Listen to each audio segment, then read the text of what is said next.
ভয়াবহ বিষধর Russell's viper সাপের আতঙ্ক ছড়িয়ে পড়েছে সারা দেশে। একসময় বিলুপ্ত প্রায় এই সাপ ক্রমেই আতঙ্ক ছড়াতে শুরু করেছে দেশব্যাপী। বরেন্দ্র এলাকা ছেড়ে এই সাপের দেখা মিলছে বরিশাল, পটুয়াখালী, চাঁদপুর, এমনকি ঢাকার আশপাশেও। সম্প্রতি এই সাপ তার চরিত্র পাল্টে আরো ভয়ঙ্কর হয়ে উঠেছে। এখন প্রশ্ন হচ্ছে, রাসেল ভাইপার কেন চরিত্র পাল্টালো? আরো জানাচ্ছেন শেখ ফরিদ। নদী বেষ্টিত অঞ্চলের আরেক দুশ্চিন্তার নাম রাসেলস ভাইপার। এক সময়ের বিলুপ্ত প্রায় এই সাপ দেশ জুড়ে রাজত্ব করছে। বরেন্দ্র এলাকা ছেড়ে সাপটি এখন ২৮ জেলায় অবস্থান করছে। চলতি বছরে এই সাপের কামড়ে মারা গেছেন ১০ জন। রাসেলস ভাইপার দেখতে অনেকটা অজগরের বাচ্চার মতো। ছোট ও সরু লেজের সরীসৃপটি দৈর্ঘ্য ৩ থেকে ৫ ফুট পর্যন্ত হয়ে থাকে।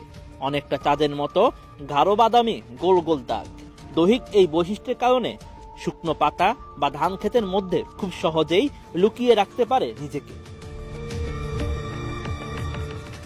সাধারণত সাপ মানুষকে এড়িয়ে চললেও ঠিক উল্টো স্বভাব রাসেলস ভাইপারের। নিজেকে বিপন্ন মনে করলেই করে বসে আক্রমণ।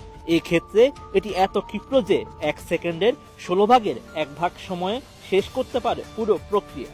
খেপে গেলে শব্দ করে প্রচন্ড জোরে, ঠিক যেন প্রেসার কুকারের মতো। রাসেলস ভাইপারের বিষ হেমাটোটক্সিক, যার কারণে ছোবল দিলে আক্রান্ত স্থানে পতন ধরে।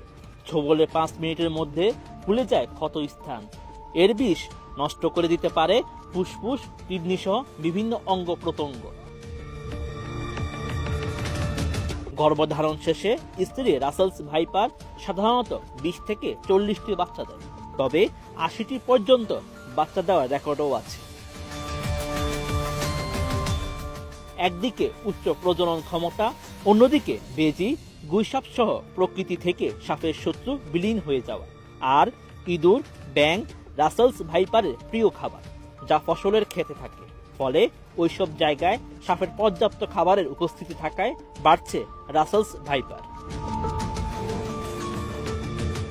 বন্য প্রাণী ও পরিবেশ বিশেষজ্ঞরা জানান, দেশের সব অঞ্চলে শিয়াল, গুইসাপ ও বেজি দেখলেই লোকজন মেরে ফেলছেন। তারা জানেন না এগুলোর উপকারিতা কত। এই কারণেই রাসেলস ভাইপারের সংখ্যা বেড়ে যাচ্ছে, কারণ তার খাদক নেই, ইকোসিস্টেম ব্রেক হয়ে গেছে। দেশে একটা সময় বিলুপ্ত বলা হলেও দেশ জুড়ে এখন মাথা ব্যথার কারণ এই রাসেলস ভাইপার। বরেন্দ্র অঞ্চলের বাসিন্দা হলো সাপটির রাজত্ব এখন দেশের অন্তত ২৮টি জেলায় পৌঁছে গেছে, চাঁদপুর, বরিশাল, পটুয়াখালী পর্যন্ত। সব থেকে বেশি আনাগোনা মানিকগঞ্জ, ফরিদপুর, শরীয়তপুর সহ পদ্মা, মেঘনা, যমুনা অববাহিকায়। যাচ্ছ বলে চলতি বছর এরই মধ্যে মারা গেছেন অন্তত ১০ জন, যাদের অধিকাংশই কৃষক এবং জেলে।